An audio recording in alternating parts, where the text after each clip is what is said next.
வணக்கம். இப்போ இந்த வீடியோ ப்ரெசன்டேஷனில் நம்ம எம்சிஎக்ஸ் நேச்சுரல் கேஸ் மார்க்கெட்டில் இன்றைக்கி எப்படி ட்ரேட் பண்ணலாம் அப்படின்றத பற்றி பார்க்குறதுக்கு முன்னாடி நேற்று மார்க்கெட்டில் என்ன நடந்தது நம்ம என்ன எதிர்பார்த்தோன்னு பார்க்கலாம்.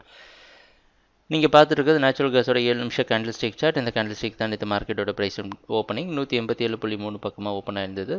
நம்ம என்ன எதிர்பார்த்தோன்னா மார்க்கெட் தொடர்ந்து டவுன் ட்ரெண்டுக்கு சாதகமாக இருக்கும்னு எதிர்பார்த்தோம். 192 வரைக்கும் செல் பண்ணலாம்னு நினச்சோம்.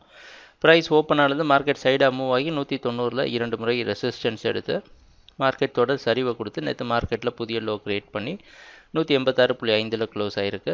நம்ம எதிர்பார்த்த மாதிரியே மார்க்கெட் மறுபடியும் டவுன் ட்ரெண்டுக்கு சாதகமாக தான் இருந்தது. நீங்கள் மார்க்கெட்டோட ஓப்பனிங் 187 பக்கமாக ஓப்பன் ஆகிறதுக்கு வாய்ப்பு இருக்கிற மாதிரி வெளிநாட்டில் இருக்க நைமேக்ஸ் மார்க்கெட் வச்சு பார்க்குறப்ப தெரியுது. அதனால் நம்ம ட்ரேடிங் திட்டத்தில் மாற்றம் இல்லை. தொடர்ந்து மார்க்கெட் டவுன் ட்ரெண்டுக்கு சாதகமாக இருந்து 183.6 மற்றும் 180.3 தொடும் அப்படின்னு சொல்லி எதிர்பார்க்கலாம். 190 வரைக்கும் செல் பண்ணி 191 ஸ்டாப் லாஸ் வச்சு ட்ரேட் பண்ணலாம். ட்ரேடிங் நடக்கிறப்போ பார்ப்போம் என்னென்ன மாற்றங்கள் வருதுன்னு எங்கள் வீடியோ ப்ரெசன்டேஷனை தொடர்ந்து பார்த்துட்டு வந்ததுக்கு மிக்க நன்றி, மகிழ்ச்சி, வணக்கம்.